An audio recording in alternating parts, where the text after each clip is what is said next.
Salam damai dan sejahtera di dalam nama Tuhan Yesus Kristus. Kita akan bersama-sama merenungkan firman Tuhan dari surat Paulus kepada jemaatnya di Tesalonika. 1 Tesalonika pasal yang kedua, ayat yang ke-19 dan 20. Demikianlah firman Tuhan. Sebab siapakah pengharapan kami, atau sukacita kami, atau mahkota kemegahan kami di hadapan Yesus Tuhan kita pada waktu kedatangannya, kalau bukan kamu? Sungguh, kamulah kemuliaan kami dan sukacita kami. Demikianlah pembacaan firman Tuhan. Yang berbahagia ialah kita yang bersama-sama menyimpan firman ini, merenungkannya, dan melakukan kehendaknya. Sebelum kita bersama-sama mempelajari, merenungkan, mari kita bersama-sama berdoa, memohon hikmat, pertolongan, dan bijaksana dari Allah kita, agar apa yang kita dengarkan, kita renungkan, dapat memberi pencerahan dan memberikan kemampuan untuk kita menjadi pelaku firman. Mari kita berdoa. Bapa di surga, terima kasih atas kebaikan-Mu. Kami sudah membaca firman-Mu dan kami mau mengerti kebenaran-Mu. Kami mohon belas kasihan-Mu ya Bapa, karena kami orang berdosa yang membutuhkan hikmat, pengertian, kekuatan untuk menjadi pelaku firman. Kami mohon belas kasihan-Mu dan kami mohon Roh Kudus bekerja mencerahkan pikiran dan hati kami. Kiranya damai sejahtera Kristus yang melampaui segala akal, itulah yang memenuhi hati dan pikiran kami. Kami berdoa hanya di dalam nama Tuhan Yesus Kristus. Amin. Bapak, Ibu, dan Saudara yang terkasih di dalam Kristus. Ayat-ayat itu ada di dalam surat Paulus kepada jemaat di Tesalonika. Jemaat yang menerima surat-surat Paulus ada 7. Salah satunya adalah jemaat di Tesalonika. Surat ini diperkirakan ditulis antara tahun 50 atau tahun 51. Ditulis di kota Korintus. Ketika itu Rasul Paulus mengajar, membimbing, memberikan nasihat kepada orang-orang Korintus, membentuk, mendirikan, dan mengembangkan gereja Tuhan yang ada di kota Korintus. Surat Paulus kepada jemaat Tesalonika ini memiliki tema yang perlu untuk kita renungkan, yaitu kesetiaan Tuhan atas orang percaya. Inilah tema dari seluruh isi surat Paulus yang pertama kepada jemaat di Tesalonika. Kepada orang-orang Tesalonika, Paulus menekankan tentang kesetiaan Tuhan, di mana setiap orang percaya seharusnya dan sewajarnya setia kepada Tuhan, menyenangkan hatinya, menyatakan kekuatan, kesediaan untuk benar-benar melakukan kehidupan yang berkenan di hati Tuhan. Di pasal 1, Rasul Paulus memberikan penggambaran bagaimana ia bersyukur kepada Tuhan karena karya Tuhan melalui pelayanan mereka, membentuk, memperlengkapi iman, dan kehidupan rohani dari jemaat di Tesalonika. Karena memang intisari dari kehadirannya di jemaat itu dan apa yang dilakukan oleh Rasul Paulus kepada jemaat itu ialah memberitakan Injil Yesus Kristus. Memberitakan Injil Yesus Kristus yang mana di dalam jemaat tersebut bisa jadi sudah ada orang-orang yang melakukan suatu tindakan yang tidak berkenan.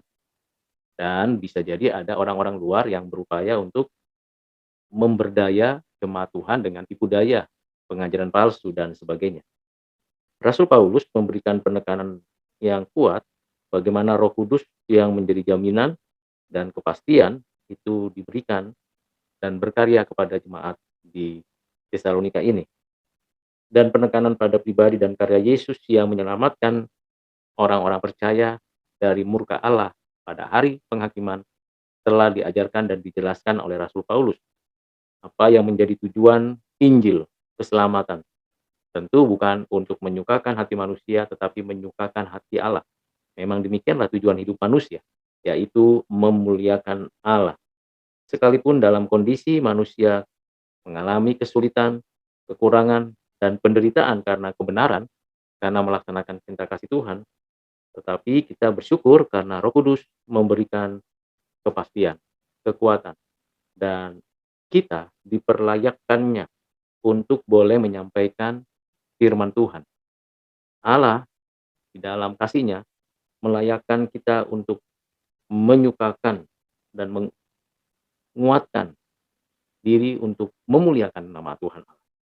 Tentu dalam hal ini kita harus sungguh-sungguh mengetahui dan menyadari bahwa Tuhan Allah adalah saksi dari semua apa yang kita perbuat bagi kemuliaan-Nya. Dalam memberitakan Injil, dalam mempresentasikan Injil, dalam menjalankan hidup seperti yang diajarkan dalam berita Injil, maka kita harus sadar betul bagaimana kita hidup memuliakan Allah, memberitakan Injil dengan sungguh-sungguh, dengan serius. Bapak Ibu Saudara yang kasih dalam Kristus, demikian latar belakang dari ayat-ayat yang ada pasal 2 ayat 19 sampai 20. Sekarang tiba saatnya kita mencoba untuk memahami ayat-ayat ini. Saya akan menggali dan mengupas hal-hal yang perlu untuk kita maknai. Tentu makna itu berasal dari ayat-ayat ini. Berdasarkan teks ayat ini dan konteks pasal maupun keseluruhan kitab dalam surat ini dan keseluruhan kitab dengan kitab-kitab yang lain. Mari kita mulai penelusurannya. Di ayat 19 dikatakan dalam Tesalonika pasal kedua ini dituliskan, sebab siapakah pengharapan kami atau sukacita kami atau mahkota kemegahan kami di hadapan Yesus. Ini pertanyaan retorika yang tidak perlu dijawab secara literal, tetapi perlu untuk direnungkan secara spiritual. Ada poin penting dari kata pengharapan kami. Pengharapan orang Kristen adalah pengharapan berdasarkan Allah yang berjanji. Allah yang berjanji di dalam anugerahnya. Di sanalah pengharapan itu kita kaitkan, kita masukkan di dalam hati kita. Jadi pengharapan tanpa janji Allah, tanpa Allah yang beranugerah, maka itu bukan pengharapan. Itu namanya hayalan, harapan-harapan dunia yang tidak ada kaitannya dengan kekekalan. Jadi kalau kita diberikan pertanyaan, siapa yang memberikan pengharapan di tengah-tengah dunia yang fana, baik secara internal maupun eksternal, di dalam hati maupun di luar nalar kita, kita menemukan begitu banyak ketidakberdayaan kita dan ketidakmampuan kita mengubah dan memperbarui wajah bumi dan segala isinya sesuai dengan kehendak Allah. Karena memang ada banyak orang berdosa, kerusakan demi kerusakan karena keberdosaan, dan segala macam upaya manusia. Ternyata semuanya itu tidak dapat menjadi fondasi dari pengharapan kita. Karena setiap orang mengharapkan hidup sejahtera, hidup benar, hidup adil, hidup yang penuh dengan kesucian. Ini yang menjadi pengharapan. Bagaimana saya, Bapak, Ibu, dan Saudara memiliki hidup yang penuh kesejahteraan, penuh dengan kesukacitaan. Harapan akan mungkin ada pada diri kita karena kita menggantungkan harapan itu di dalam Allah yang berjanji dan di dalam anugerahnya. Berapa banyak kita memahami dan mengerti serta mengalami janji-janji Allah sehingga kita tahu bahwa Allah bukan hanya di dalam pemikiran, tetapi di dalam hati dan pengalaman bersama dengan Tuhan. Janji itu pastilah digenapi Tuhan, karena Ia tidak mungkin mengingkari janji. Di dalam janji yang digenapi dan akan digenapi, pengharapan kita letakkan di sana. Dengan demikian, maka pengharapan kita itu pengharapan yang tunggu waktunya tergenap. Disinilah kita membutuhkan karunia iman. Karena melalui sarana iman yang dianugerahkan itu, kita meyakini bahwa pengharapan kita berdasarkan janji-janji yang Allah berikan tidaklah pengharapan yang kosong, dan tidak ada maknanya. Pengharapan kita di dalam Kristus, pengharapan kita berdasarkan janji dan di dalam anugerah, maka pengharapan itu menjadi pengharapan yang sungguh-sungguh ya dan amin. Apa yang membuat kita ragu akan penyataan Tuhan yang menyatakan janjinya pasti digenapi? Setidaknya ada 3 yang mengganggu kita sehingga kita tidak sungguh-sungguh berharap kepada Tuhan. Pertama, keangkuhan diri kita. Kita merasa bahwa kita mampu melakukan apa saja untuk kepentingan dan kebutuhan kita tanpa memerlukan bantuan dan pertolongan dari siapapun, bahkan mengabaikan penyertaan Tuhan. Inilah yang menyebabkan kita tidak menaruh pengharapan kepada Tuhan Allah, Sang Pemilik jagat raya dan hidup kita. Yang kedua yang menjadi penghalang adalah dunia dengan segala isinya, yang menawarkan berbagai pengajaran dan harapan-harapan palsu, di mana di dalamnya ingin menyatakan bahwa kita bisa karena kita mampu. Kita mampu dengan usaha sendiri. Dalam suasana seperti itu seolah-olah dunia ini kita yang betul-betul bisa kontrol, kita bisa kendalikan dan setir menurut kemauan kita. Faktanya ada banyak hal yang unpredictable, yang tidak terukur dengan pengetahuan dan pengalaman kita.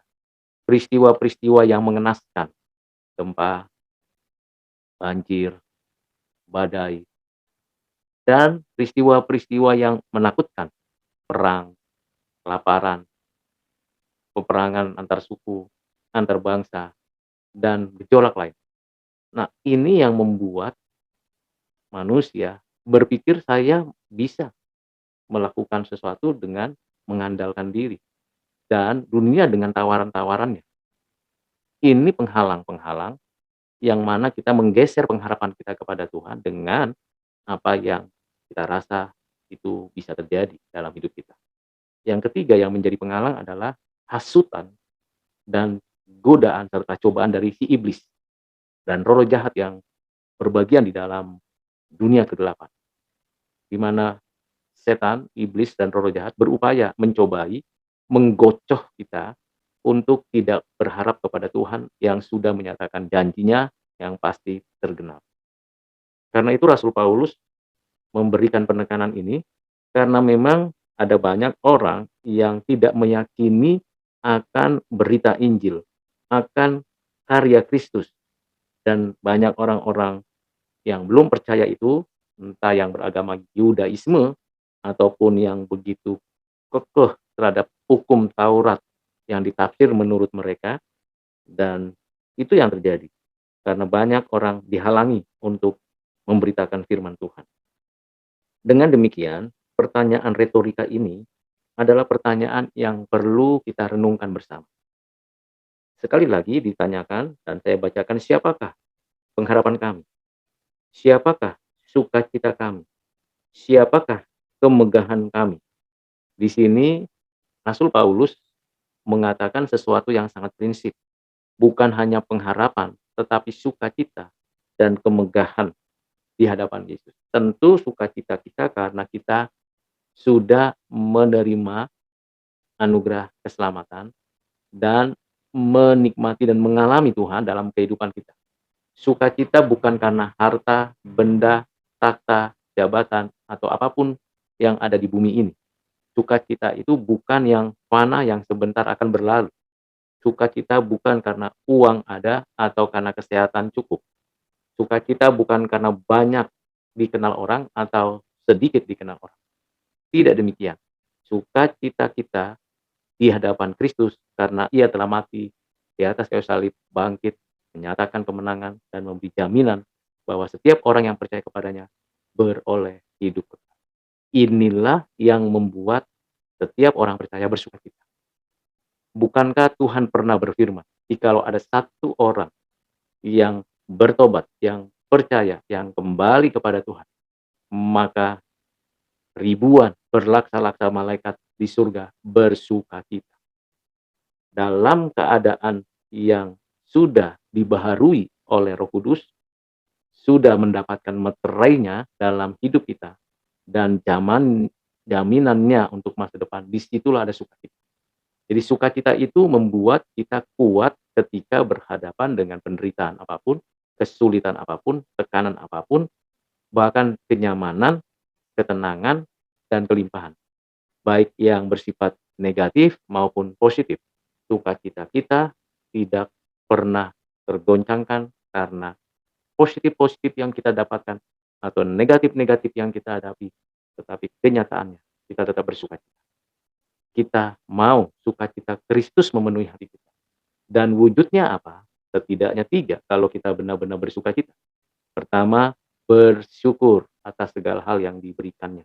Apapun itu dan semuanya itu kita syukuri dengan sungguh-sungguh.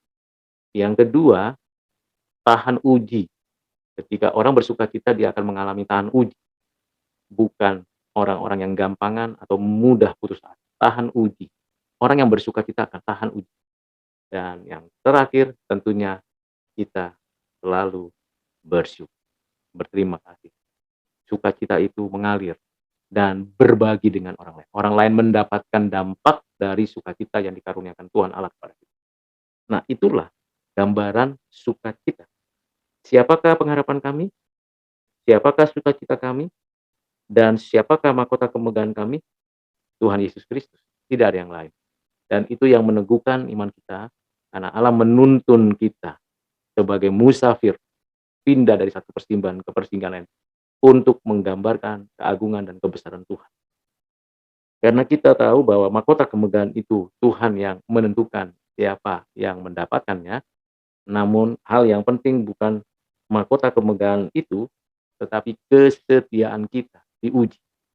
Apakah kita setia dan sampai akhir? Tentu karena kita setia dan akhir, maka kita mendapatkan mahkota kemegahan.